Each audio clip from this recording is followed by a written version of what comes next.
apesar do momento sério que a gente vive, a gente quer fazer uma conversa leve. E aí eu queria, então, convidar a Daniela Arbex para sentar aqui com a gente, e também a Cristina Serra para sentar aqui também com a gente, para a gente fazer essa conversa. Vamos, né, agora entrar no nosso tema, né, que são os livros que foram escritos, né? Algumas coisas me chamam muito a atenção, né? A primeira delas é a alegria de ver mulheres, né, que têm tanta potência nas palavras, né? A Cristina Serra, né, e a Daniela Arbex, me chama muita atenção, porque não é simplesmente, né, jornalistas. São jornalistas, sim, né, mas são jornalistas com uma potência na palavra, né? A segunda coisa que, né, também, né, me chama a atenção é que, né, tanto a Daniela, né, que escreveu, né, o Arrastados, mas não só Arrastados, outros livros também. Deixa eu só pegar aqui até, né, o outro também. É que esses aqui tem autógrafo de vocês, então eu não abro mão de nunca, tá? E então tem, quer dizer, o Arrastados, né, da Daniela Arbex, e também tem a Tragédia Mariana, que é da Cristina Serra, né, devidamente autografados, claro. São, né, textos que caminham fortemente para aquilo que hoje, né, chama-se jornalismo investigativo, né? E o que, né, deu tanta potência para esses livros. Acho que, assim, para começar a conversa, eu queria perguntar para as duas, né, e aí vocês ficam à vontade de responder na ordem que vocês quiserem. Jornalistas geralmente são, né, factuais, eles, né, registram muito uma notícia, um fato, né, e supostamente, muito entre aspas, tentam ser isentos nos fatos que eles apresentam nas notícias, né? Mas aqui, nos dois livros, eles vão muito além de mostrar os fatos. Então, a minha pergunta é, para começar a conversa, por que vocês escreveram esses livros? Gente, antes de mais nada, eu queria agradecer esse convite, essa oportunidade tão importante da gente estar aqui reunido. Eu acho que essa é uma reunião de afetos. A gente está falando de dores que nos atravessaram as pessoas que estão aqui, mas o que nos une é esse afeto, né? Então, é por isso que a gente está aqui hoje. Quero muito agradecer, Helena, pelo convite, pela confiança, por ter compartilhado comigo a sua história, embora ela não soubesse nada de quem eu era. Eu falei com ela, você é maluca de falar com uma pessoa que você não conhece.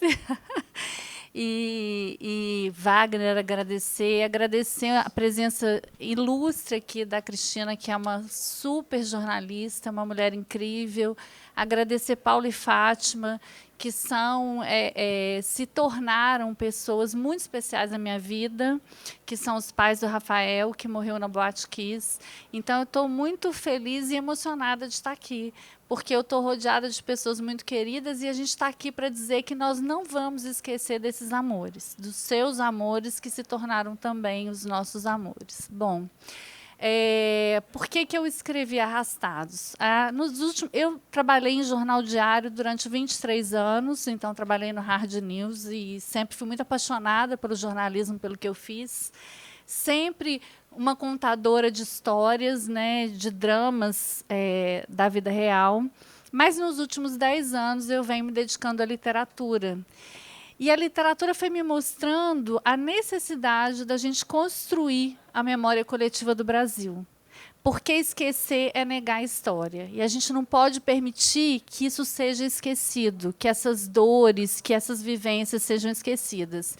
Então, eu resolvi me dedicar à literatura nos últimos 3 anos, integralmente, né? É uma decisão difícil você pensar que você vai viver só de literatura no Brasil. Foi um rompimento com a redação, mas eu entendi, como o Wagner falou, que a potência da palavra é muito transformadora. e que eu queria me dedicar a contar as histórias do Brasil e apresentar o Brasil aos brasileiros. Mas é interessante porque as pessoas pensam assim: ah, você então escolhe, aconteceu uma tragédia, você vai lá cobrir. Não funciona assim. Na maioria das vezes, não é o jornalista que escolhe a história que ele vai contar. Muitas vezes ele é escolhido pela história. Então, essas histórias que eu contei, eu cheguei até elas por um motivo especial. E no caso do rompimento da barragem de Brumadinho, não foi diferente do Holocausto Brasileiro, do Cova 312, do Todo Dia Mesma Noite, dos Dois Mundos de Isabel. Eu fui atravessada pelo rompimento da barragem quando eu estava indo para Santa Maria.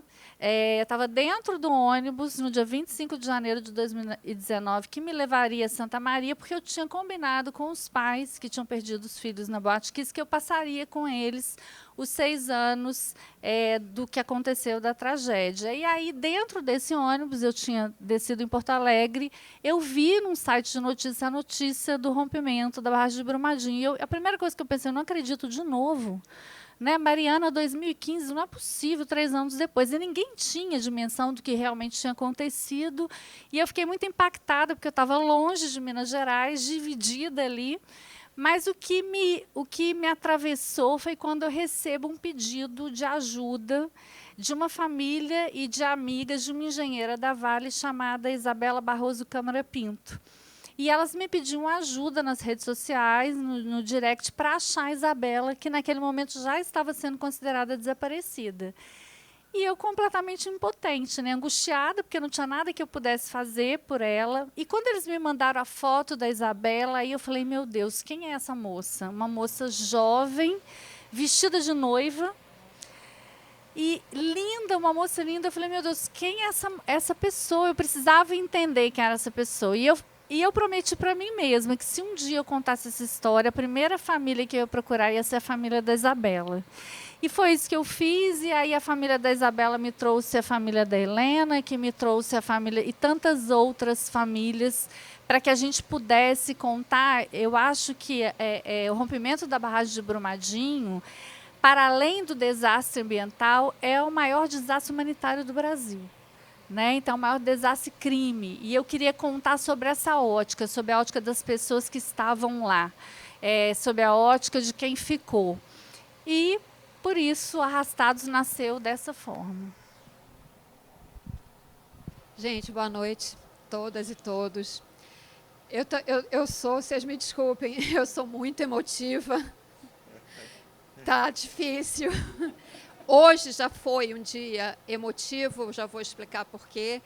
E, enfim, estou atravessada de emoções, muitas delas. Eu vou começar falando da Daniela, que é uma jornalista que é um orgulho para a nossa profissão. Eu leio os livros da Daniela há muito tempo. O Holocausto Brasileiro foi um livro que me impactou muito.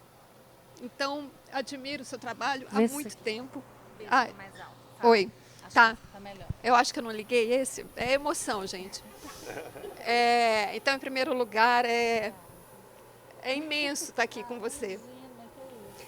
A outra coisa é ver esse fruto maravilhoso. Eu estava na criação do Instituto Camila e Luiz Taliberti, e que bela caminhada até agora. Que coisa linda de ver, emocionante. E, assim, obrigada por poder estar sempre perto de vocês. Né? Isso aqui é uma aliança para a vida.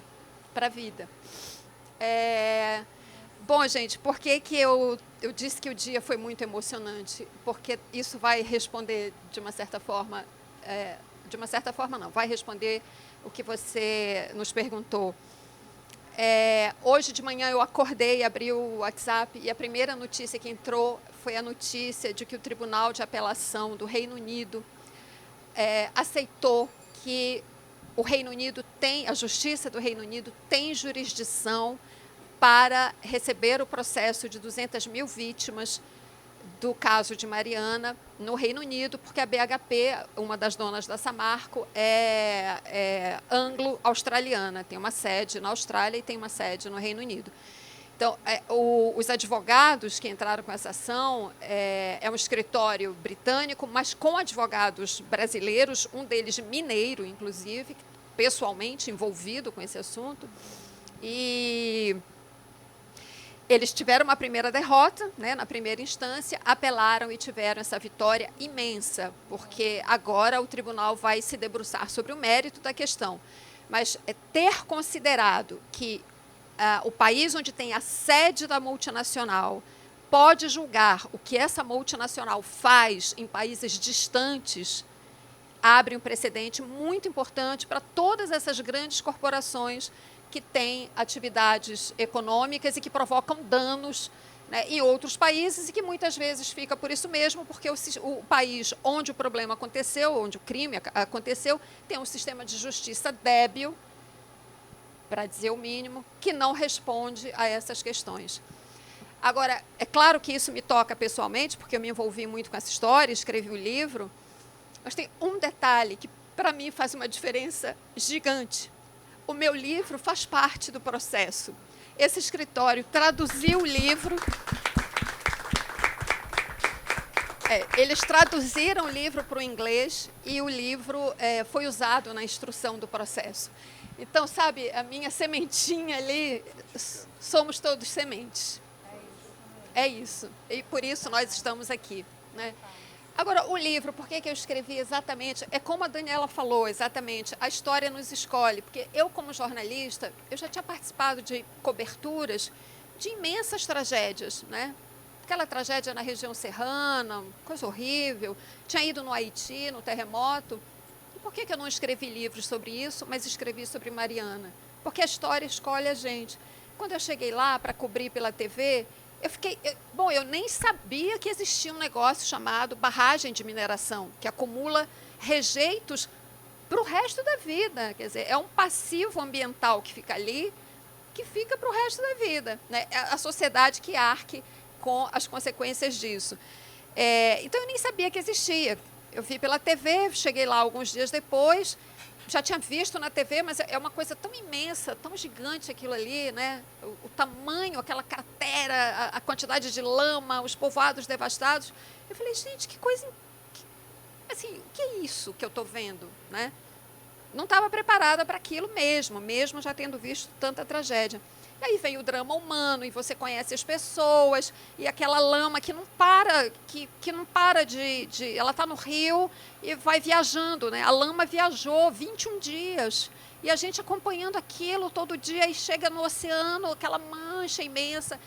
Eu fiquei 3 meses cobrindo o assunto, aí eu fui passar o Natal em Mariana, com as famílias, assim, passei a noite de Natal com uma, passei o almoço de Natal com outra, e aquilo me tocou tanto, porque aí eu lembro exatamente quando eu estava no avião, voltando de BH para o Rio para editar essa matéria do Natal com as famílias, eu pensando sobre isso, eu falei, gente, essas pessoas, elas estão lidando com um nível de perda tão inimaginável.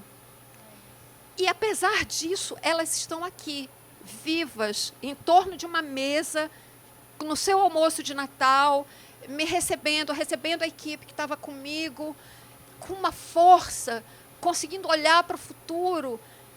Eu falei, isso me tocou muito. Eu falei, eu tenho que escrever um livro sobre isso. Foi no avião, voltando para o Rio para editar a matéria. Eu falei, eu tenho que escrever essa história, e exatamente isso que você falou, é a construção da memória da vida brasileira, da vida dos brasileiros. E essas tragédias que atravessam comunidades, né, grupos populacionais. E, como jornalista, eu acho que a gente tem a obrigação de fazer isso. E foi por isso que eu escrevi o livro. Mas, então, estou pensando aqui, enquanto vocês falam,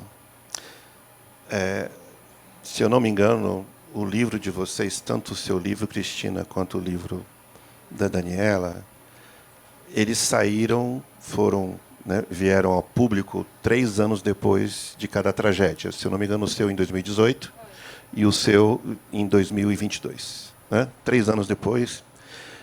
2 tragédias que diariamente, incessantemente, a gente foi bombardeado com isso.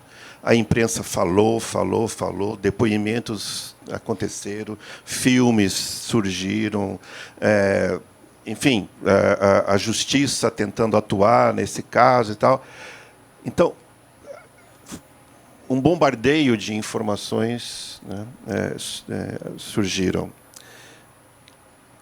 O que vocês acham que vocês puderam fazer de novo? Ou o que vocês sentiram que, apesar de tudo isso, de tanta gente ter falado, escrito sobre esse assunto, vocês realmente tinham uma contribuição a dar nessa história? Eu sempre, quando eu vou contar uma história, eu me pergunto de que maneira eu posso colocar o meu jornalismo a serviço dessa história, de que maneira eu posso contribuir para contar algo que não foi contado, porque a gente não vai falar mais do mesmo, a gente quer se aprofundar e trazer coisas novas, novos olhares e novas reflexões. Quando eu cheguei em Brumadinho, em 2019, logo após o rompimento, a primeira coisa que eu percebi é que as pessoas não estavam prontas para falar. Não estavam, elas estavam. Eu encontrei uma cidade em choque, incapaz de processar o tamanho da tragédia na qual essa cidade estava inserida, e as pessoas tinham muito medo, principalmente os moradores de Brumadinho. Por quê? Porque do dia para a noite eles passaram a depender da Vale para tudo, até para comer. Moradia. Então, eles tinham medo de dizer alguma coisa que desagradasse a Vale. E eu pensei assim, ainda não é o momento de ouvir essas pessoas. Então, eu fiz uma cobertura do factual, né, que todo mundo fez, mas eu disse, essas pessoas vão precisar de tempo, porque elas não tinham nem imaginado começar a processar o luto, porque não tinha corpo. Né? Então, assim, eu falei, eu fiquei lá o tempo que eu precisei para fazer uma matéria factual, me afastei para dar tempo para essas pessoas. Elas mereciam o meu tempo e elas mereciam a minha escuta qualificada. Então, o que eu fiz? Eu me afastei durante um ano e após um ano eu voltei, exatamente pensando de que maneira eu posso contar essa história e contribuir com algo que ainda não tenha sido dito, para que as pessoas possam enxergar essa história de uma forma diferente, refletir sobre isso. E aí eu ainda encontrei familiares muito amedrontados, assim, né, ainda com muito atravessados pelo silêncio, mas eu resolvi fazer o caminho inverso. Eu entendi o seguinte, que para me aproximar daquelas pessoas, eu não ia conseguir me aproximar diretamente. Eu precisava me aproximar de quem elas confiavam. E quem elas confiavam? Os bombeiros e o IML de Minas Gerais. E foi nesse processo de aproximação com os bombeiros e com o IML que eu fui descobrindo verdadeiramente o tamanho da tragédia. A gente não tem, gente, a dimensão da tragédia. Só quando a gente... O nome Arrastados do livro, ele não nasce porque as pessoas foram arrastadas e... como óbvio que toda a vida foi tirada do lugar. Isso é o óbvio. Ele nasce dentro do IML. Quando eu descubro que, em função desse arrastamento, aquelas vítimas perderam a camada superficial da pele, que era a camada que dava coloração aos corpos brancos e pretos. Então, o subcutâneo fica exposto, e o subcutâneo é branco, ninguém mais podia ser identificado pela cor da pele.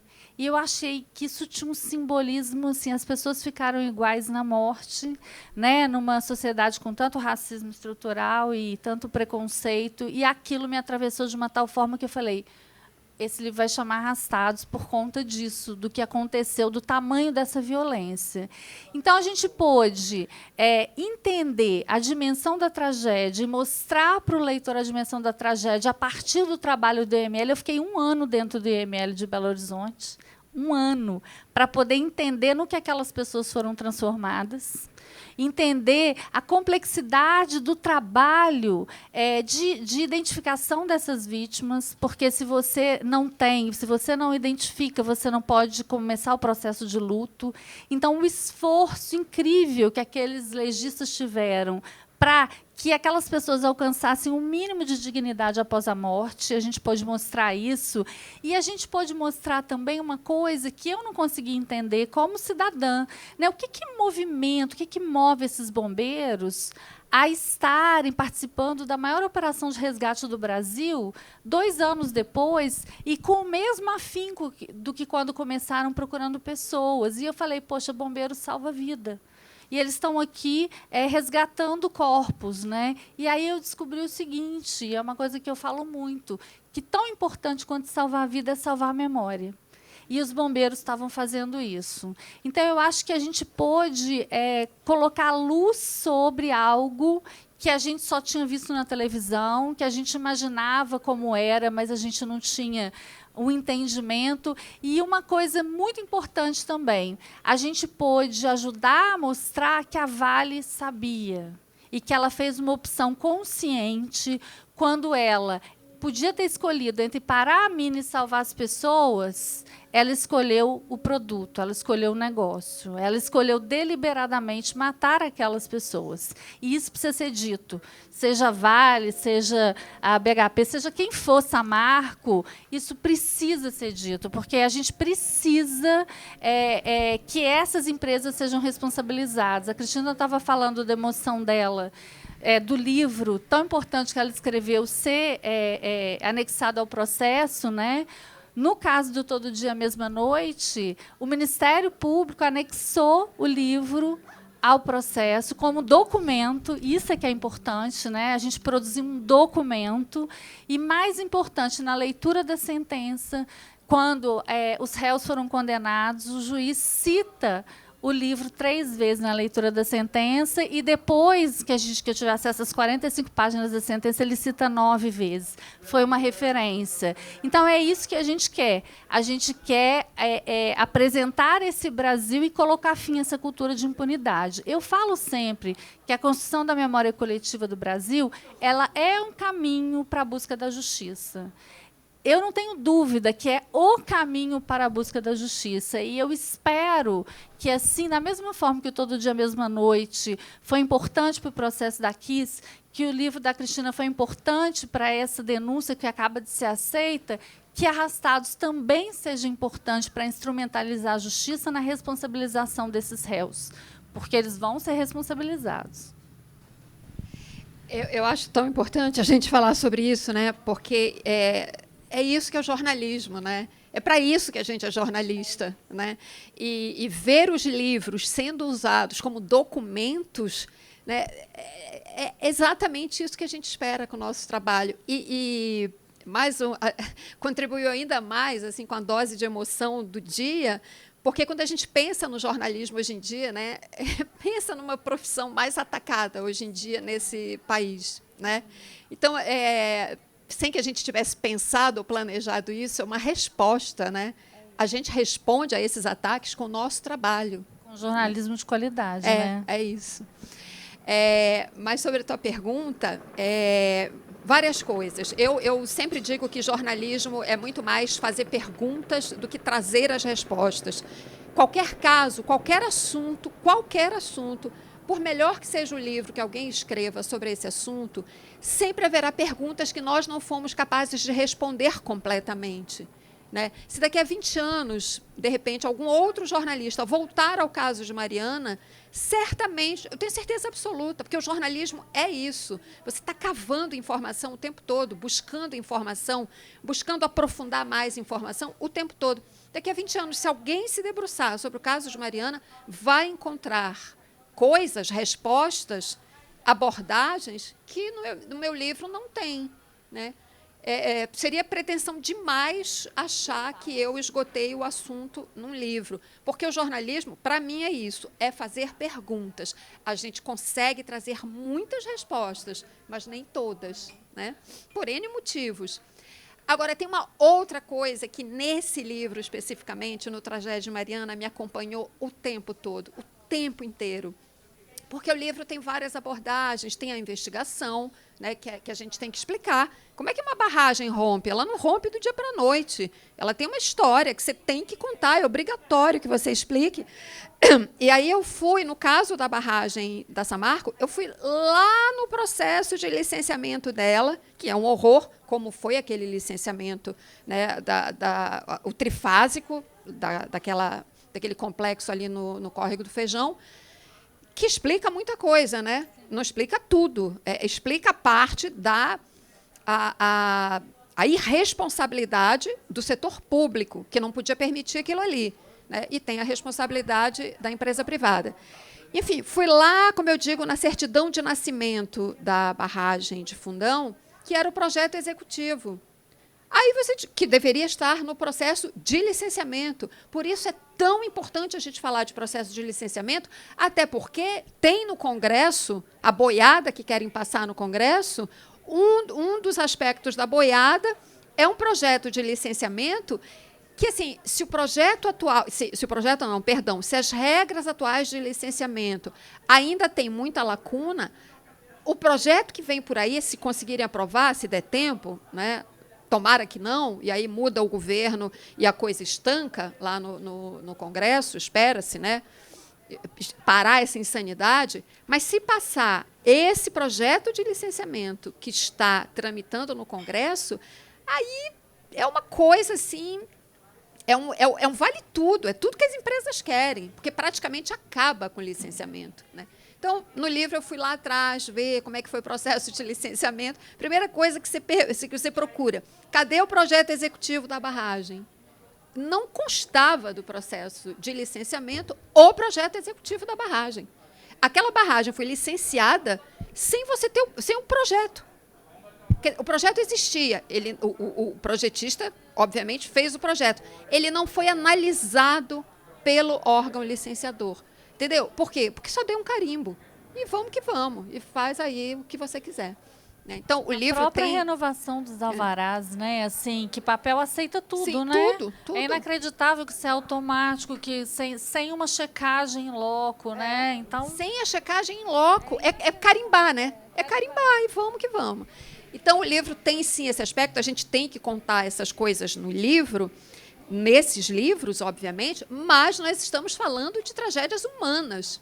Então, isso, aí quando eu falo que o que me acompanhou o tempo inteiro, enquanto eu escrevi o livro, é um verso de uma canção que eu ouvi, que nunca me saiu da cabeça. Antes de ser estudante de jornalismo, eu ouvi esse verso e isso ficou na minha cabeça. E eu levei para a minha vida profissional.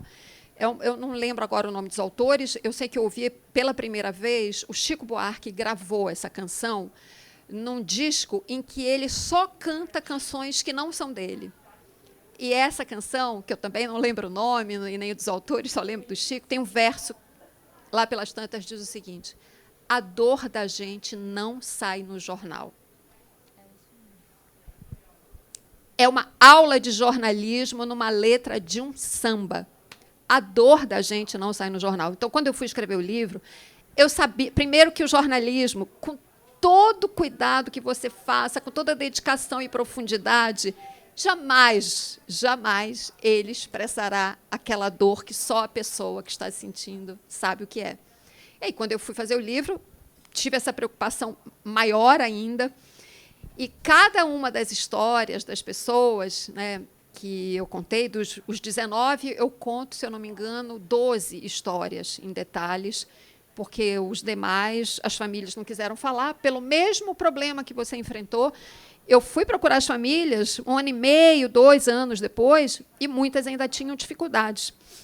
Algumas com medo de reação da empresa, outras porque não conseguiam mesmo falar sobre o assunto.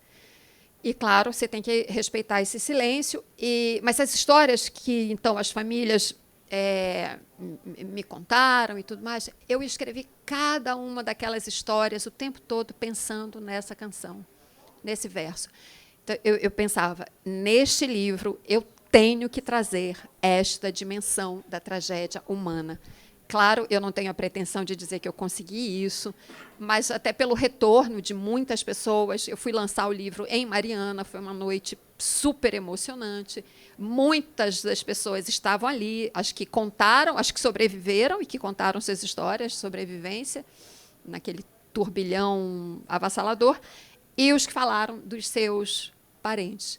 E, claro, a maneira como eles falaram do livro me recompensou profundamente. Então, eu acho que o aprendizado dessa canção valeu a pena e que eu consegui, no livro, contar essas histórias.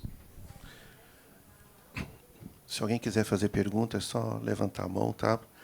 Pode fazer e aproveitem, porque a gente vai ter que encerrar às 8h30 temos um horário aqui, né, combinado com a casa, então vocês podem fazer perguntas, tá? É só levantar a mão que eu passo a palavra. Então, mas eu quero aproveitar o gancho dessa história, né, desse verso, né, de que a nossa dor não sai no jornal. E a Daniela também falou, né, sobre, né, o fato constatado que a Vale sabia do que estava para acontecer e do que podia acontecer. E a gente tomar ciência disso, né, sem dúvida que faz tudo isso doer na gente aqui. Todos nós que estamos aqui, nós somos, né, aqueles que sofrem, porque nós éramos familiares, ou éramos amigos, né, colegas do Luiz, da Camila, da Fernanda. Né, todos nós aqui passamos por um processo de dor, de luta, e ainda passamos. Né. E esse fato de saber disso, e saber que a nossa dor não sai no jornal, traz para a gente uma sensação de impotência, ainda mais, né, sabendo de que pode passar uma boiada por aí. Né. O que a gente, né, seres humanos mortais, comuns, como nós aqui, que a gente não tem nem um canal potente, né, que acho que como vocês duas têm, né, somos felizes por isso, mas o que nós, seres humanos comuns, podemos fazer para enfrentar essa situação essa sensação de impotência, de como se a gente não consegue participar de um processo de mudança e de transformação disso? Eu acho que vocês já fizeram quando vocês não se calaram. Eu falo sempre, assim, o que me comove mais nessas histórias que a gente conta é quando alguém te entrega o que ela tem de mais precioso na vida dela, que é a memória afetiva. Isso é algo assim, eu falo que para mim, quando alguém compartilha comigo essa riqueza que é dela, eu tenho que fazer alguma coisa com isso muito especial, porque isso é muito especial. Não tem nada mais poderoso e mais valioso do que a memória afetiva. E vocês, Helena, Wagner, Paulo, Fátima, não se calaram. Eu acho que é isso. Vocês não se calaram, vocês compartilharam essa dor e vocês agiram também. Está o Instituto Camila e Luiz Taliberti funcionando, né, para mostrar que vocês e nós somos sementes, para nos lembrar disso. Está aqui o Paulo, que foi o grande responsável para que os réus da Botkiss fossem a júri popular. Ele não descansou enquanto ele não conseguiu, junto com alguns pais, perdeu a saúde. Fátima sabe disso, todo o drama que eles viveram. Algumas pessoas se afastaram, cruzaram os braços, porque não aguentaram, porque é uma dor inimaginável, insuportável. E, para além da dor, eles agiram. Então, eu acho que é isso, é não se calar, é se reunir e exercer, de fato, a sua cidadania. É não deixar que esses poderes nos calem.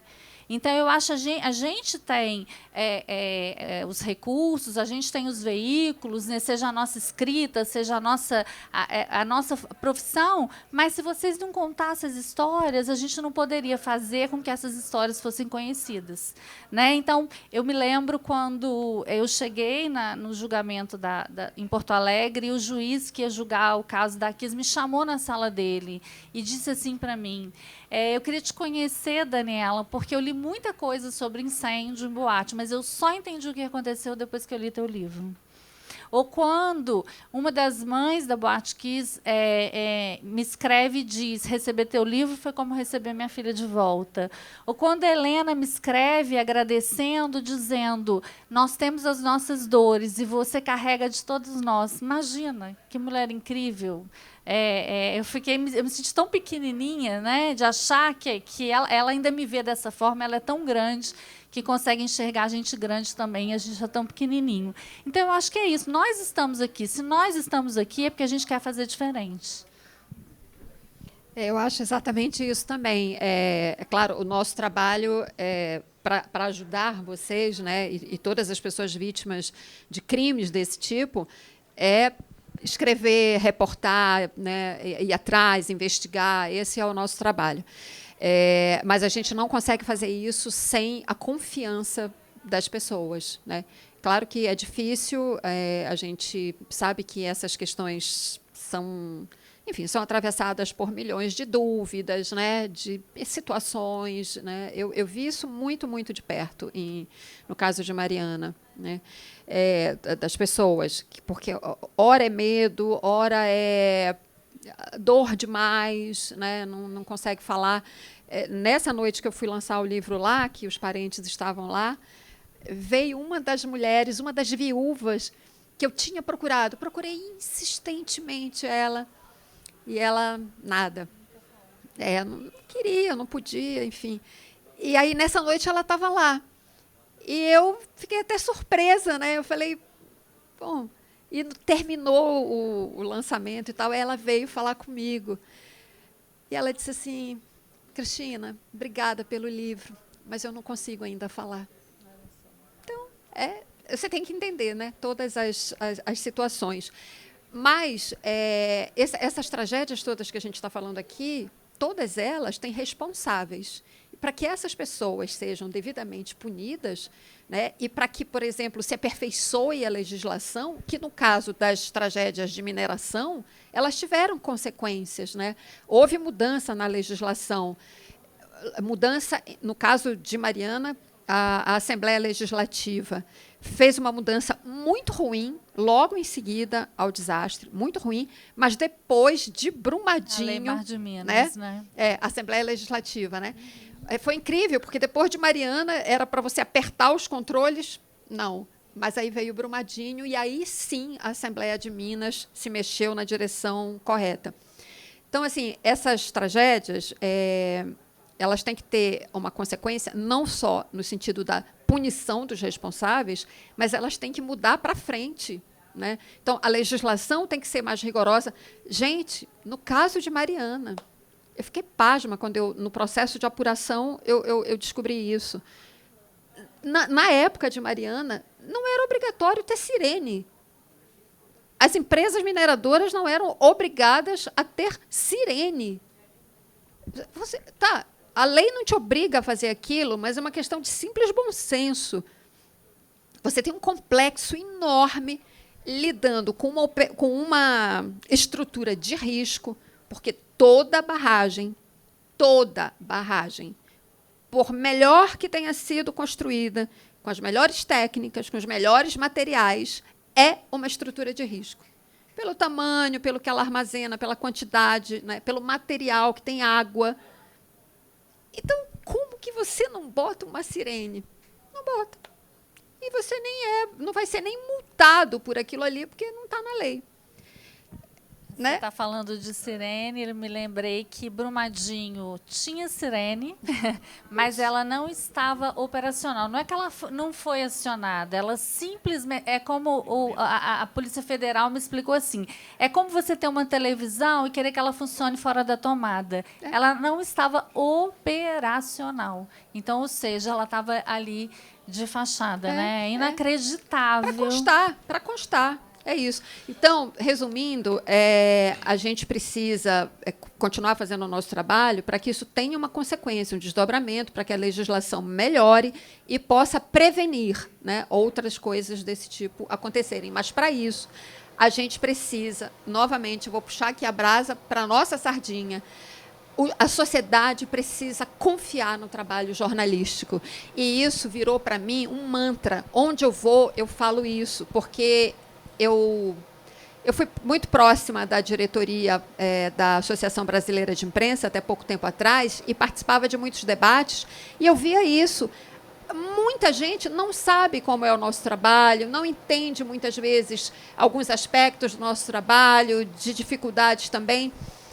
E, claro, tem todo um discurso contra a nossa profissão. Então, eu me bato muito por isso. A sociedade precisa entender o nosso trabalho, precisa confiar nos jornalistas, porque o direito à informação não é um direito do jornalista, é direito da sociedade. Esse é um direito da democracia, né? Então, a gente precisa disso, da confiança de vocês no nosso trabalho. A gente tem uma pergunta aqui da audiência. Só acrescentar um negocinho, que a Cristina falou sobre a questão das leis, né? A Mariana acabou amadurecendo a criação da Lei Mar de Minas, mas o nosso trabalho enquanto jornalistas é a fiscalização. Então, assim, a Lei Mar de Minas surge um mês depois do rompimento da barragem de Brumadinho e dá 3 anos para que as barragens que estavam com uma operação de risco sejam descomissionadas, ou seja, sejam esvaziadas, né? E aí dá um prazo legal de 3 anos. E ao final de 3 anos, ninguém investigou e a gente descobriu que existia um projeto de lei pedindo mais 5 anos de prazo para frente. E aí nem a própria Avabrum sabia disso, né? Então, assim, na verdade, o nosso trabalho de fiscalização ele é permanente. O Gabriel precisa fazer aqui no microfone, tá, Gabriel? Boa noite, tudo bem? Tenho 2 perguntas, na verdade. Uma pergunta em 2 partes. A primeira é, eu vi que vocês apontaram a necessidade de se responsabilizar as pessoas por uma questão de crescer o sentimento de justiça, de mostrar não só para os impactados diretamente, mas para a sociedade que, quando algo assim acontece, se tem as devidas consequências. Talvez eu não acompanhei como deveria, mas a pergunta que fica para mim, talvez um parabéns aí ao jurídico de ambas as empresas e ao marketing, eu pessoalmente fiquei sempre esperando aquela notícia onde você teria um nome para chamar de culpado. Não sei nem se maduro da minha parte pensar assim, mas eu fiquei esperando essa notícia e ela nunca veio. Então, eu queria saber se no trabalho investigativo de vocês se chega a uma conclusão de nomes, se ambas as empresas chegaram a apontar nomes específicos de indivíduos e que tipo de desenvolvimento, de punição, de desdobramento eles deram frente a isso, pelo menos internamente. E a segunda parte gostaria de ouvir, na verdade, a resposta da primeira, porque a segunda parte tem uma explicação. Então, no caso de Brumadinho, não foi nenhuma descoberta nossa, tem uma investigação do Ministério Público Estadual que foi uma investigação bem profunda. A Polícia Federal também tem uma investigação profunda, mas eu acho que a do Ministério Público Estadual ela está mais completa e ela aponta 16 réus, além das empresas, pessoas físicas, né? Então, são 16 pessoas indiciadas por homicídio doloso, né? E aí, essas pessoas, elas, não só as empresas, mas as pessoas estão respondendo. Então, tem uma questão aí que é importante a gente dizer. Não existe reparação para a morte. Não existe. Financeira, nada que se fizer vai reparar a morte. Mas a justiça, essa responsabilização, ela é altamente necessária para desencorajar outras empresas violadoras. Porque essas empresas têm a seu favor o que você falou, muito dinheiro para investir em marketing e dizer o quanto elas são incríveis, que isso foi um acidente, como disse o presidente da Vale na época, né? Disse que a Vale era uma joia brasileira e que não merecia ser punida, né? Joias são as pessoas que morreram, né? Então você pode chamar de joia um ser humano, não uma empresa. Então, assim, essa responsabilização ela é absolutamente necessária, né? Exatamente, poxa, a Vale vai ser punida? Já foi com uma multa, né? Um acordo entre a Vale e o Estado, mas isso não chegou para as famílias. As famílias querem a responsabilização daquelas pessoas que decidiram, que canetaram, que decidiram que a mina continuaria operando mesmo com um plano de ação de emergência de barragem que mostra que, em caso de ruptura, 200 pessoas morreriam com alerta de sirene. Como não teve alerta, chegamos a 272 mortes. Então, as pessoas estão lá listadas, todos os nomes estão no meu livro, né? E elas vão sentar no banco dos réus, eu tenho certeza. Está no livro, mas não pode ir para uma divulgação em público. É público. Então, por que não sei se, de novo, fui eu que não vi, mas por que isso não foi mais divulgado nos nomes das pessoas mesmo? Essa lista ser melhor divulgada, porque o pessoal esquece, fica lá 3 anos no processo e ninguém sabe quem é quem. É por isso que o livro faz exatamente isso, ele faz Entendi. lembrar. Né? Porque assim, a notícia do jornal, eu vou te perguntar assim, você lembra a manchete do que você leu ontem no jornal? Você lembra? Alguém Não. que lembra? Mas quando você fala em arrastados, e quando você lê essa história, você nunca mais vai esquecer o nome das pessoas, porque está ali. Entendeu? Quando você fala em Boate Kiss e leu Todo Dia Mesma Noite, você vai entender exatamente o que aconteceu ali. Então, os livros estão aí para isso, para fazer um trabalho de mais profundidade que o jornalismo diário não dá conta, porque todo dia a gente tem a tragédia nossa de cada dia, a violência, e a gente vai virando a página, e a gente vai esquecendo, e a gente não constrói memória. O brasileiro não é um povo sem memória. O brasileiro é um povo que não constrói memória. E como é que você vai ter memória daquilo que não foi construído? E o que a gente está fazendo é exatamente construir memória. Por isso que a gente escreve livro, né? Exatamente. Mas só respondendo, no caso da Samarco, os nomes também saíram, a informação é pública, não tem segredo de justiça.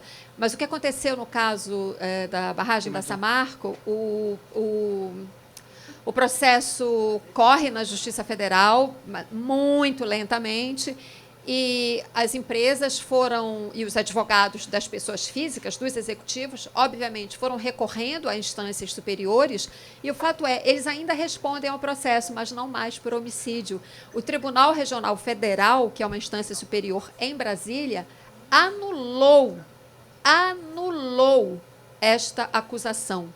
Eles respondem por crimes ambientais, que têm punições muito menores e que vão prescrever rapidamente. O prazo de prescrição é muito rápido. Eu aposto com você, no caso de Mariana, ninguém será punido. Sim. Ninguém. Para minha e nossa profunda revolta. A última é menorzinha aqui, desculpa, gente.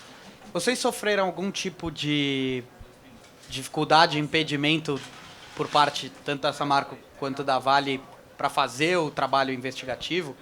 E até que ponto? Chegou a ter ameaça? Aí já sou eu buscando entender até que nível uma empresa dessa chega. A gente já ouviu histórias escabrosas aí, mas não sei se verdadeiras. É uma boa pergunta, sim. A todo momento eu tinha informações, né, de que a Vale sabia todos os meus passos. Onde eu estava, que hotel eu fiquei. E a todo momento você está precisando de alguma coisa, é para dizer, eu estou aqui, eu estou te vigiando e eu sei o que você está fazendo. Então, assim, eu te confesso, a gente até veio conversando isso no carro, da minha preocupação, porque a gente está lidando com, acho que uma das empresas mais poderosas do mundo. Né? E aí eu tomei algumas medidas nesse caso, que eu não sofri ameaça direta nenhuma, diferente de outros trabalhos, mas eu tomei algumas medidas que me protegessem. E uma delas era que eu não me encontraria com nenhum executivo da Vale pessoalmente. Eu tinha muito receio de ir no ambiente deles, que eles criassem algum tipo de cilada. Tudo é possível, sabe? Meio que teoria da conspiração, mas eu falei, eu preciso me precaver. E também fui me posicionando, porque uma estratégia que a Vale usou com o Ministério Público Estadual foi inundar o Ministério Público Estadual de informação. Inundar. Então, eles pediam, eu quero documento X. Eles mandavam 100 mil documentos, mais o X no meio de 100 mil. Para quê? Para atrasar a investigação. Tanto é que conseguiram, atrasaram por 1 ano a denúncia, né, o oferecimento de denúncia.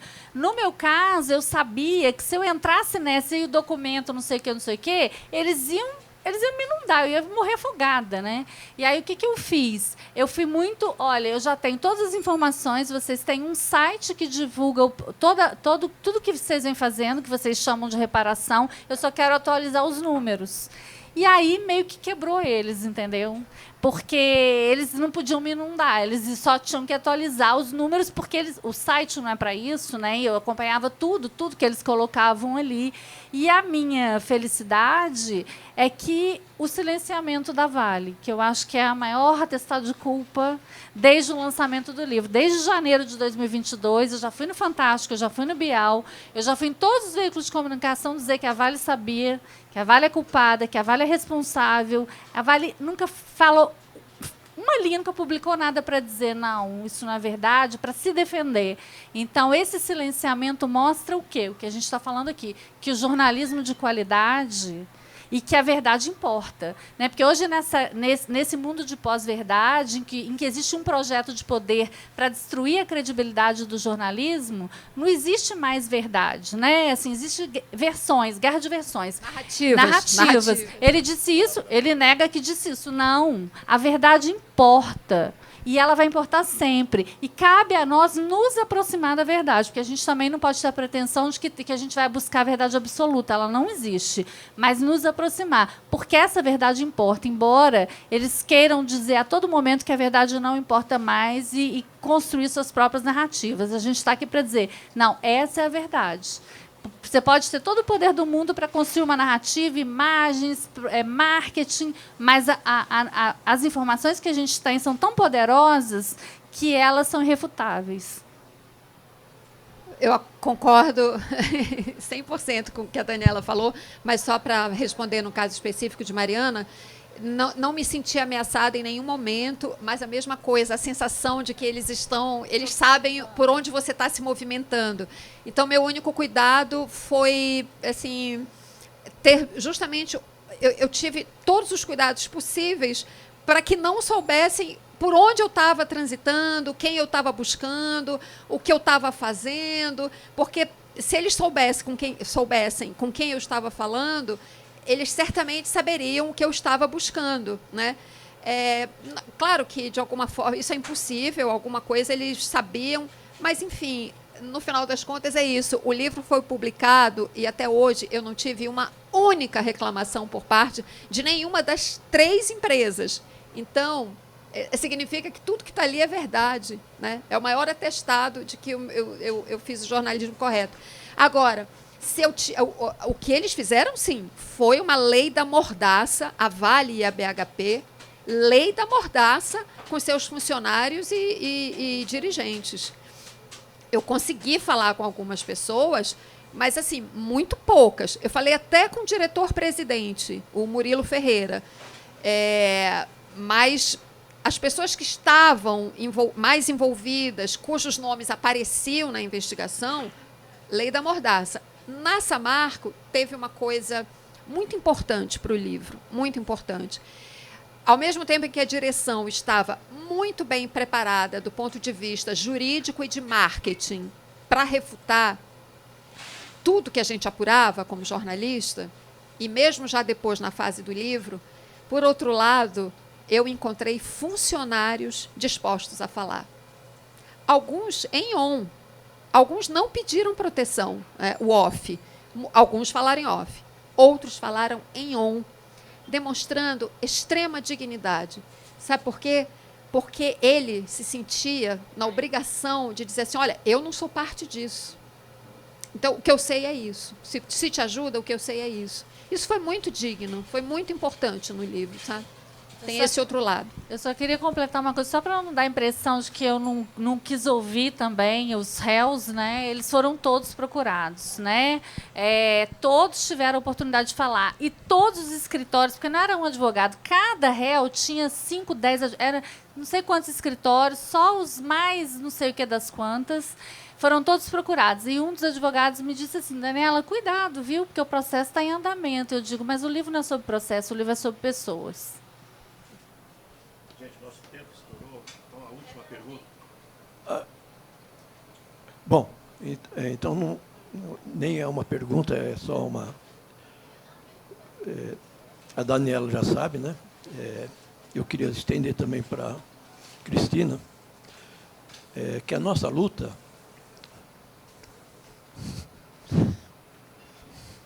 A nossa luta, sem vocês, Cristina também, e eu sei que vocês sentem a mesma coisa.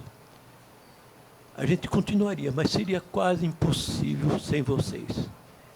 A força que vocês nos deram, que vocês nos dão quando vocês escrevem, quando vocês falam, né, é algo que dá vida. Tinha hora que a gente quase desistia. Tivemos problemas de saúde seríssimos. Eu tive operações de emergência. Perdemos 6 pais. 6 pais.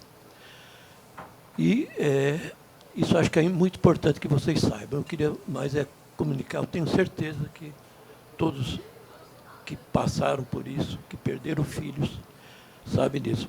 Então, é algo que transcende. Então, não dá nem para dizer parabéns, mas é muito mais do que isso. Vocês nos acolheram e a gente tem uma eterna gratidão por vocês. Era isso. Muito obrigado. Nós também fomos acolhidos por vocês, né, Cristina? A gente também tem uma gratidão imensa de ter sido acolhido e abraçado dessa forma. É bem rápido. Nesse processo de busca de justiça, teve o julgamento, a gente batalhou, e eu vou fazer um comunicado a todos aqui. A Corte Interamericana de Direitos Humanos, essa corte, que nós fizemos uma petição em 2017, ela, no dia 10 de fevereiro de 2022, agora, aceitou e notificou o governo brasileiro pela tragédia da Boate Kiss. Então, essa luta vai continuar respondendo àqueles entes públicos que também foram culpados pela tragédia e que isso, quando nós falamos sobre isso, que eles eram culpados, eles processaram 3 pais e uma mãe, porque nós criticamos. Um dos pais fui eu. E eu quero dizer para vocês, a todos que isso, em vez de eles eram essa mordaça, esse cala-boca que eles queriam nos dar, deu mais força ainda. Agora que vocês vão ver. Quando eles viram a força dos pais, eles recuaram. O Ministério Público do Rio Grande do Sul recuou e falou, na minha audiência, falou, olha, vamos deixar para lá. Eu falei, não, agora vocês vão ter que pedir desculpa. Falei isso na cara. Vocês vão ter que pedir desculpa pelo que vocês fizeram. Aí, depois disso, a gente pode retirar o nosso processo.